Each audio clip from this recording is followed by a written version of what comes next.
आगामी महाराष्ट्र विधानसभा चुनाव में 1 महीने से कम का समय रह गया है और ऐसे में इंडिया न्यूज़ की टीम हर वो हॉट सीट पर पहुंचकर चीज़ों की आकलन कर रही है। इस वक्त मैं उल्लासनगर में मौजूद हूं।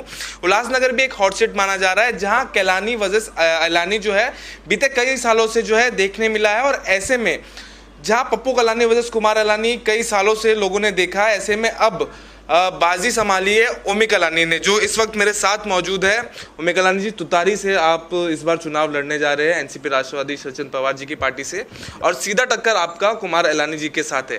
क्या कुछ वो अहम मुद्दे रहेंगे जो लेकर आप चुनाव में उतरने वाले हैं? देखिए, हमारा जो हमने मैनिफेस्टो बनाया है वो पूरा डेवलपमेंट को लेकर के हमने मैनिफेस्टो बनाया है। हमारे शहर में पिछले कुछ सालों से कोई डेवलपमेंट हुआ नहीं है, कोई भी ऐसा मेजर कोई ऐसा बड़ा काम कोई दिखने में आया नहीं है। बोलने के लिए 200 करोड़ 300 करोड़ बोला जाता है, बट वो उसमें 10-10 लाख के वो गली और नालियों में वो फंड यूज़ होते हैं जो ऑलरेडी बने हुए हैं। तो सबसे बड़ा जो हमारा मुद्दा है वो है डेवलपमेंट। दूसरा मुद्दा है हमारे शहर का जो ट्रैफिक और रोड की जो हालत है वो बहुत खस्ती हालत है। और थर्ड जो मुद्दा है वो करप्शन का मुद्दा है। इन मुद्दों पर हम चुनाव लड़ रहे हैं। उल्लासनगर की राजनीति कैलानी और एलानी के बीच इर्द गिर्द जो है, इन दो नामों के इर्द गिर्द घूमती रही है, लेकिन अब ये विधानसभा चुनाव में दो नाम ऐसे हैं, एक संजय गुप्ता और एक भगवान बालराव। संजय गुप्ता जो वंचित बहुजन अघाड़ी से लड़ रहे हैं, जो भाजपा में थे, भाजपा का साथ छोड़कर अब वहां गए। दूसरे भगवान बालराव जो आरपीआई में थे, कई सालों तक उप महापौर बने और अब उन्होंने मनसे का दामन जो है थाम लिया है। इन सारी चीजों को कैसे देखते हैं? इससे आपको क्या कुछ खासा नुकसान पहुंच सकता है? देखिए, संजय गुप्ता जी ठीक है, इस बार वो वंचित से हैं, अदरवाइज वंचित से हर बार उम्मीदवार होता है और 5-1 हज़ार वोट यहाँ पे जो फिक्स वंचित के हैं वो होते ही हैं। वो लास्ट टाइम भी थे।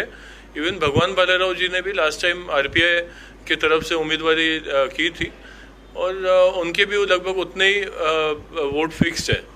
बाकी मुझे नहीं लगता इनके खड़े रहने से हमको कोई तकलीफ होगा, ऐसा मुझे नहीं लगता है।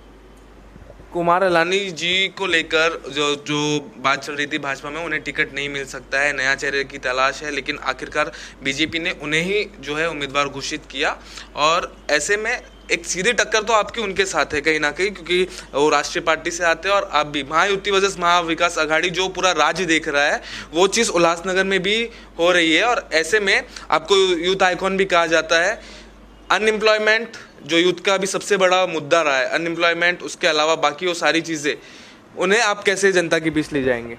देखिए, शहर में अनएम्प्लॉयमेंट तो ऑफकोर्स बहुत है, लेकिन उससे बड़ा जो मुद्दा है जो हमारे यूथ से रिलेटेड है, हमारे शहर के जो बच्चे हैं और जो यूथ हैं, आजकल बहुत सारे अच्छे अच्छे घरों के लोग ड्रग एडिक्शन में जा रहे हैं और ड्रग का काफ़ी भारी मात्रा में हमारे शहर में यूज़ हो रहा है, ऐसा जो मुझे खबर है। तो आने वाले समय में हम ये जो ड्रग माफिया है हमारे उल्लासनगर से, वो ज़रूर भगाएंगे। एक अंतिम सवाल, बीते लोकसभा चुनाव के टाइम पर श्रीकांत शिंदे जी को समर्थन देते हुए एक ही रथ में कुमार एलानी और पप्पू कलानी साथ नजर आए थे। दोस्ती का गठबंधन जो है टीम ओमी कलानी की तरफ से, आपके तरफ से भी समर्थन दिया गया था। ऐसे में अब इस वक्त महायुति के सहभागी है श्रीकांत शिंदे, उनकी पार्टी शिवसेना, और आप उनके अगेंस्ट महाविकास अघाड़ी के राष्ट्रवादी कांग्रेस शरद पवार से लड़ रहे हैं, तो इस पर थोड़ी अगर आप सफाई देंगे। जी बिल्कुल। देखिए, सफाई देने की कोई बात नहीं है, इसमें कोई भी दो राया नहीं है। मेरा और डॉक्टर श्रीकांत शिंदे जी का हमारा फ्रेंडशिप है, हमारी दोस्ती है और उस दोस्ती के वजह से हमने लास्ट टाइम उनको समर्थन दिया था और हमको इस तरह का एक डैशिंग खासदार हमारे शहर को ज़रूरत लग रहा था हमको, तभी हमने उनको मदद किया था। बट हमारा ऐसा कोई भी कमिटमेंट नहीं था कि विधानसभा इलेक्शन में वो हमको मदद करेंगे या नहीं। ये हमारा क्लियर कट बात किया हुआ था कि वो अपने महायुति के साथ ही रहेंगे। तो इस वक्त जो है किसी भी तरह की फ्रेंडली फाइट नहीं है आप में और उनमें, किसी भी तरह का सपोर्ट वो ना आपको कर रहे हैं और ना उनके तरफ से कहा जा रहा है? ना हमने मांगा है। तो ओमी कलानी जी इस वक्त हमारे साथ थे। इंडिया न्यूज़ से ITV नेटवर्क से बात करने के लिए शुक्रिया ओमी कलानी जी। आपको आगामी विधानसभा चुनाव के लिए ढेरों शुभकामनाएं। उल्लासनगर से नीतीश झा, वीडियो जर्नलिस्ट कुणाल के साथ, इंडिया न्यूज़।